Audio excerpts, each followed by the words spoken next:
കേരള ബ്ലാസ്റ്റേഴ്സിനെ സംബന്ധിച്ചിടത്തോളം ഒരിക്കലും ഒരു മികച്ച സീസണാണ് ഇതെന്ന് പറയുവാൻ സാധിക്കത്തില്ല. അതിന് പിന്നിലെ കാരണങ്ങളെല്ലാം തന്നെ നമ്മൾ നേരത്തെ തന്നെ പല വീഡിയോകളിലൂടെയും വ്യക്തമാക്കിയിട്ടുണ്ടായിരുന്നതാണ്. എങ്കിൽ പോലും ഈ ഒരു സീസണിൽ കേരള ബ്ലാസ്റ്റേഴ്സിന് വേണ്ടി ഒരു മികച്ച പ്രകടനം പുറത്തെടുത്ത ഒരു മലയാളി താരമുണ്ട്.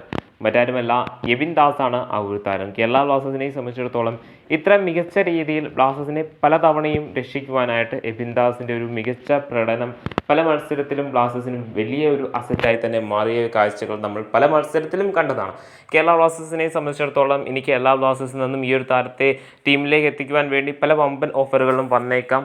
ബ്ലാസ്റ്റേഴ്സ് മാനേജ്മെൻറ്റ് ഒരുപക്ഷെ അതിന് അംഗീകരിക്കുവാനും ഒക്കെ തന്നെ തരത്തിലുള്ള സാധ്യതകളുണ്ട്. കാരണം അത്രമേൽ മികച്ച പ്രകടനമാണ് ഇദ്ദേഹം കേരള ബ്ലാസ്റ്റേഴ്സ് ഇത്രയുമേൽ മോശപ്പെട്ട ഒരു പ്രകടനം കാഴ്ചവെക്കുന്ന സീസണിൽ ഇദ്ദേഹം ബ്ലാസ്റ്റേഴ്സിന് വേണ്ടി കാഴ്ചവെച്ചിട്ടുണ്ടായിരുന്നത്. കേരള ബ്ലാസ്റ്റേഴ്സിനെ സംബന്ധിച്ചിടത്തോളം ഇദ്ദേഹം ഈ ഒരു സീസണിൽ ബ്ലാസ്റ്റേഴ്സിന് വേണ്ടി പ്രൊവൈഡ് ചെയ്തിരിക്കുന്നത് 5 അസിസ്റ്റുകളാണ്. ഇദ്ദേഹത്തിൻ്റെ ഈ 5 അസിസ്റ്റുകൾ പല മത്സരത്തിലും കേരള ബ്ലാസ്റ്റേഴ്സിന് പോയിന്റ് നൽകിയിട്ടുള്ള അസിസ്റ്റുകളാണ്. ഒന്നാമത്തെ കാര്യം, കേരള ബ്ലാസ്റ്റേഴ്സിൻ്റെ ആദ്യത്തെ പോയിന്റ് നേടുന്ന ബ്ലാസ്റ്റേഴ്സിൻ്റെ മത്സരത്തിൽ കേരള ബ്ലാസ്റ്റേഴ്സിന് വേണ്ടി അസിസ്റ്റ് നൽകിയിട്ടുണ്ടായിരുന്നത് ഇദ്ദേഹമാണ്.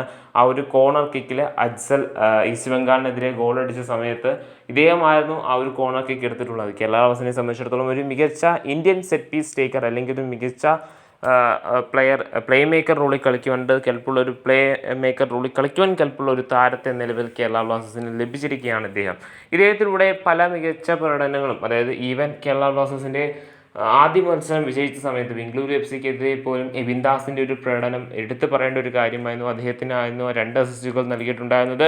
ആ 2 അസിസ്റ്റുകൾ കൊണ്ടാണ് കേരള ബ്ലാസ്റ്റേഴ്സ് ആ ഒരു മത്സരം വിജയിച്ചിട്ടുണ്ടായിരുന്നത്. സോ ആ ഒരു സാഹചര്യത്തിലൊക്കെ വെച്ച് നോക്കുമ്പോൾ നമുക്ക് മനസ്സിലാവും എബിൻ ദാസിൻ്റെ ഈ ഒരു സീസണിലെ പ്രകടനം എത്രമാത്രം വലുതാണ് എന്നുള്ളത്. പലപ്പോഴും എബിൻ ദാസുകൾ എടുക്കുന്ന ക്രോസുകളാവട്ടെ അല്ലെങ്കിൽ ഫ്രീ കിക്കുകളാവട്ടെ, ഇനി അതുമല്ല കോർണർ കിക്കുകളാവട്ടെ, പലപ്പോഴും ഡേഞ്ചർ ആയിട്ട് തന്നെയാണ് ഒപ്പോസിഷൻ ബോക്സിലേക്ക് എത്തുന്ന കാഴ്ച നമ്മൾ കണ്ടിട്ടുണ്ടായിരുന്നത്.